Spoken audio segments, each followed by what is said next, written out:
what's going on? This is the YouTube. You guys are watching me. I'm watching you. So. Hey, it's super secret. We've been working on some other stuff over here, over there. And we got a little bit of time here to work on something else. And you know what? We need to work on super secret. Is it what? Hey, don't jump on me, bro. You know what happened last time. Okay, we got some super secret's got a couple things that need to be done. One of them is it needs a rear end, or it needs gear. We pulled the 430s out of it to put in the 86 GT. You guys may have already seen this, but we have a new gear for it. It is a 456, and we got the black label price, but they sent us an actual motive gear with the scalloped ring gear. That's not a big deal. It's just a little bit lighter, but hey, you know, it's like ordering, I don't know, like maybe you ordered a double cheeseburger and they gave you a Whopper. I mean, you're like, hey, you got a free upgrade. Or you get a free upgrade in a car rental. See, I got a free upgrade. So we got that. We need to put that in. We've got an inner tie rod, an innie, not an Audi, an innie. Inner tie rod that's a little ganky, a little janky, a little skanky. So we've got another tie rod here for it. Did they give us the... This is Chinese at its best, doesn't have the safety pins. But hey, I didn't buy it. Kevin bought it for me. It's like my birthday. We also need a distributor for this car, but that's not a big deal. My main man, Magnum, Kojak, Bangin Brad 331, he's got an extra one from that convertible he had, and he is not an EFI guy. I think we all know that. So he told me I could have it, and at some point in time, we'll get with him and get it. But we got to do the gear, and we got to do the tie rod before we worry about distributors. So anyway, that's what we're doing. That's what's going on. I'll probably show you a little bit of it, but I'm not going to bore you with every little thing that we do, because you've seen me do this multiple times where, you know, we take the carrier bearing off, or the pinion bearing, we put it on, we put the ring gear on, we put it in, you know, it's kind of, at some point, it's like going through math class again. You're just like, So anyway, all right, but that's what we're doing. We got a center tie rod. We'll put in there. We're gonna do this ring and pinion. Motive gear available at all performance shops that are worth a crap. So, advertising is not my strong suit. So anyway, all right, let me get to work. You guys, I'll turn this off so you won't have to worry about it. What a kid, let's do it. Oh, yeah. Oh. Damn, he's a tough little bastard. Yeah, what do you think of that? No, I'm sorry. I didn't mean to do that. Don't hurt me. Look at me, Mommy. I'm making something. Oh, I'm pressing it. This is impressive. Hey, I'll be here all week, guys. No worries. Tickets are still available. Okay, we've got our ring gear on. Now, of course, the way we put it on is not the way you should put it on. We didn't put it in the oven and all this stuff or whatever.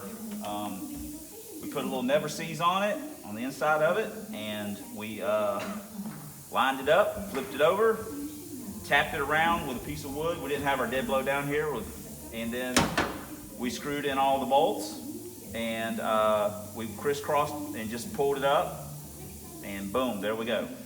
We'll check the torque spec on it when we get it in the car. We did not put any thread locker on these. I know you should, or people do, or this or that, but we didn't.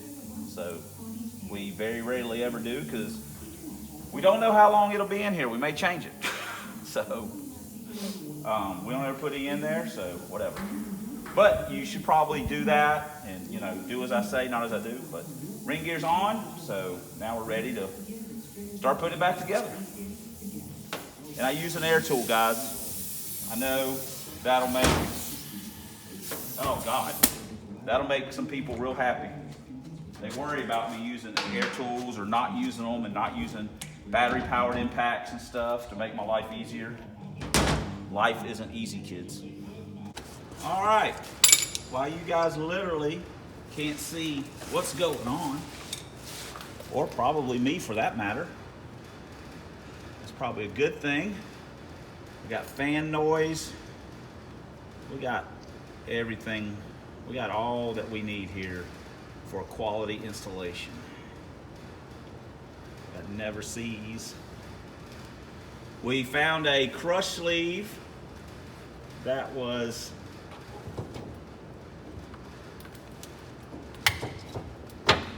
pretty close to what we had. We had a, this one was a 41.9.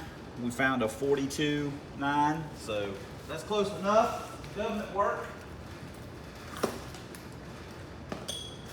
And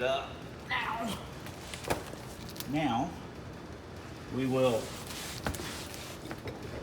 begin the process of installing it.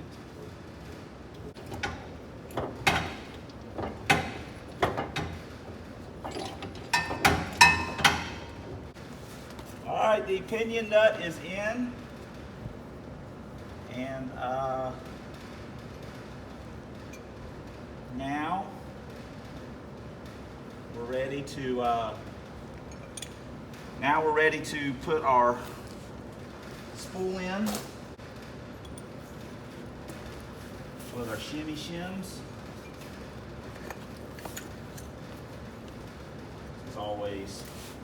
This is always a somewhat tricky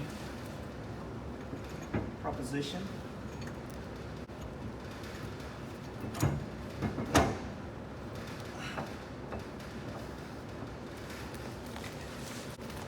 Again, you do not want to ever want to hit on those with like a dead or like a ball peen or something, because they will break. Never broken one, but I was told that they will break, and I was told by a man that I believe. So, all right. Now you don't have to. We've been through this 100 times too. You don't have to torque these down yet. You're just tightening. See how it turns. See if it's tight. Every person that's a ASE certified mechanic is freaking out watching this. Here's where everyone starts screaming about the battery powered impact or whatever, ratchet. You know, if you had a 3/8 drive ratchet, battery powered ratchet, you could just screw that right in. Like, yeah, you're right.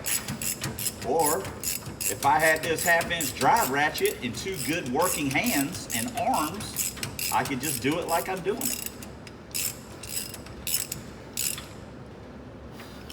Some people like to chop wood with an axe. They don't need a chainsaw. That might be a little bit looser. It might be a little bit looser than what I would maybe like, but you know what? The gear oil is going to take up a little bit of the slack with it. We'll just leave it. Torque it down, let it fly. That's how we do it. Don't do it like that. Do it correctly. That should probably be shimmed just a little bit, moved a little bit, tighten it up just a hair, but heck with it. Heck with it. Let's just roll them dice, man. Let's go to Vegas, roll those dice. We got it put back to get, well, we hadn't put gear oil in it, and we haven't put the drive shaft in. But we got it put back together. I'm gonna be honest, the passenger side axle going back in, I had to take the brakes apart. I could not get the backing plate and C-clip limit. I could not get them to line up. I can't see. Holy smoke. So I basically had to take the back brakes apart, and then it all went together. It's just, I just couldn't get it, you know. I needed like 2 more hands, I guess, and maybe some eyes that can see. But anyway, we got it basically bolted back together. Like I say, we got to put the drive shaft in it, and we got to put the put some gear oil in it. We got the cover on, let the RTV set a little bit here. But anyway, we got it on. We'll quit talking. We'll put the drive shaft in and everything, and then the next thing we'll tackle. We'll either do the inner tie rod in, or we may pull a distributor out of one of the other cars to use real quick until we get the other one, and who knows. But we got one of the things done. We've got a lot of little jobs on a lot of other cars. I don't know when this video go out, so maybe some will be done by then, blah, blah, blah. But right now we've got a lot of little jobs, on some of our cars that we need to get done that are just basically not big deal jobs, but they're keeping us from racing the cars. So this is one job basically down, and this one will be super secret, will be back in action here for long. So anyway, all right, we'll see you guys in a few minutes when we start doing something else. Right about now, it's time to go eat. I just got off work and was finishing this up. So, all right, let's go do something. Let's go get something to eat. Okay, we got the drive shaft bolted in, and we got the gear oil put in it. So I think the next thing we're going to try and tackle is the distributor situation. We're not 100% sure with the 86 if actually the distributor went bad or if it was a TFI, because we had some extra TFIs and a couple of them were bad. We tested, I think, all the ones that we had, I think, and threw away the bad ones and have some extra ones. So we might try and drop that distributor in with a known working TFI and see what it does. I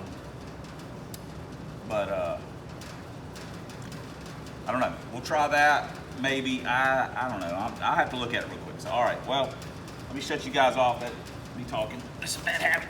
And let me see what we got for distributors. All right. We've got a known good TFI on, and now we'll go ahead and throw the distributor in. I've got it on my phone. I took a picture of it where it was set when I took it out, so hopefully we'll drop it right back in, no problems. We just gave it a whirl. No, nothing. Distributor's bad, so that sucks, but hey, it is what it is. We'll just have to do something else, get something else going. We'll figure it out. Like I say, Brad 331's gonna bring us a distributor. We might pull a distributor. I really don't want to I hate doing that because you got to retime the dang things. It's just so aggravating, but I don't know. We'll see. Okay, well, we went scrounging around, and this came from the parts pile that we got from Amir. Some of you guys may remember that. It's a steel gear one, so that's awesome. So we don't know if the TFI module works. I think we're just going to, I think we'll just throw it in, see what it does. If it doesn't work, we'll change the module real quick. We know that module works, or it did. So we're gonna swap out, the big cap was damaged, so we gotta swap that out. But maybe we'll be in luck and get this thing to fire off. All right, it's running. Like I say, it's been sitting for a while. So I put a little bit of fresh gas in it, but the other distributor we had wasn't any good either, so what the heck? Maybe that's why I was in the parts pile. So anyway, we took the one out of the 86, which was the one that was out of here, put it in, it rolled over 3 or 4 times and fired up, so we'll let it run a little bit, see if we can get it to, plus we need to check the timing at some point. We got a little temperature in it, and we got the timing set on it, and it's feels kind of perky. We got the Flow Masters on it. I'm sure everyone will love that. The race flows.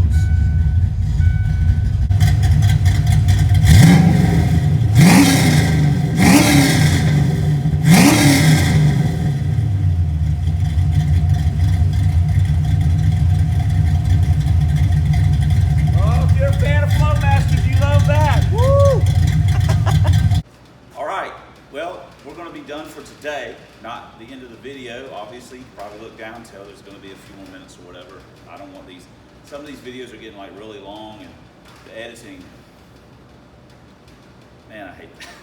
I'll be honest, I hate the editing.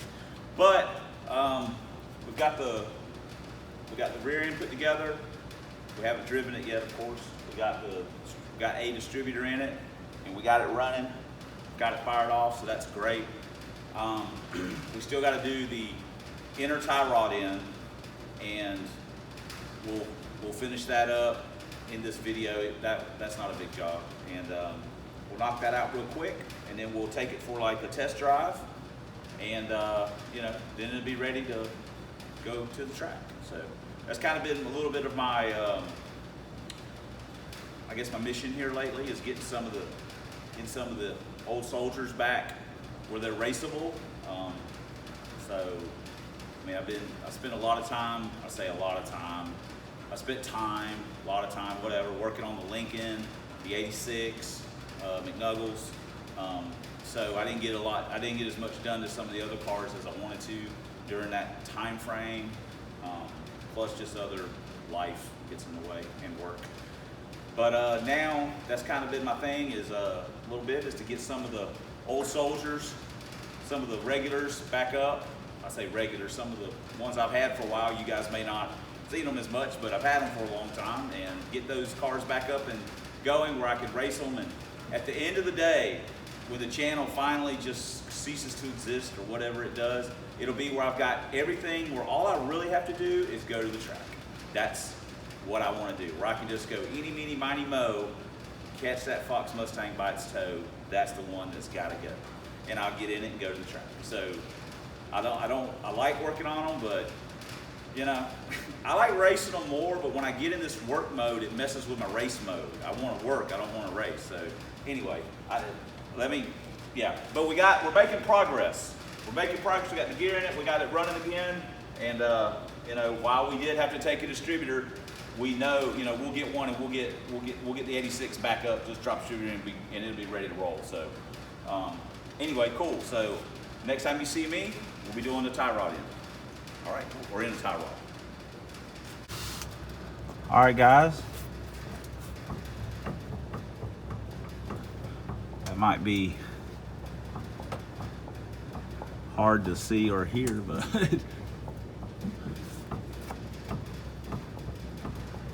that's the problem. So we're gonna fix it. All right, we got it out. Here it is, right here. As you just saw, we got it out very quickly. LMR has an excellent video. It's step by step, shows you how to go through it. It's not that big of a deal. They tell you to use a large crescent wrench to break this loose. I used an 1 5/16 wrench. I know a lot of people don't have access to that, but we have it out here at work.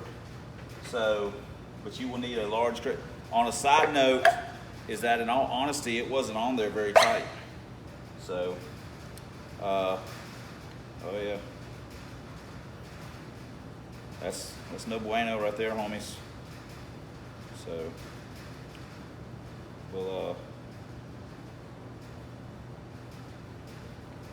we got our new one over there. We'll get ready to slide her on. So, all right, cool. The new one is installed. You should always go and get an alignment after you, you know, do something like this. Of course we won't, but you should do that. But that was not a hard job. It went pretty smooth. So anyway, we are, hold on. Pretty good. So we'll take it. Well, I guess the joke's on me, because the driver's side is just about as bad. Ah, dang it. We've got our other inner tie rod out. Like I say, it's wasn't quite as bad as the passenger side, but it's still no good for us, I guess. So they're relatively inexpensive, and since we'd already done one, we might as well do the other. So I won't bore you with all the details. Like I said earlier in the video, LMR has a step-by-step, very, it's easy, you can, whatever. So it's not a big deal. It's just kind of a matter of having the right tools, and like I say, the main tool that you'll need, more or less, is a large crescent wrench and or a 1 5/16" wrench that you can pop it loose. But anyway, let me get back under here and let's get the new one on, and we'll be ready to go. You should always go get in alignment after you do something like this, but of course we won't. We just do it ourselves. All right, finish it up. All right, guys, we're all done.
Facing that way, so maybe it's not that bad.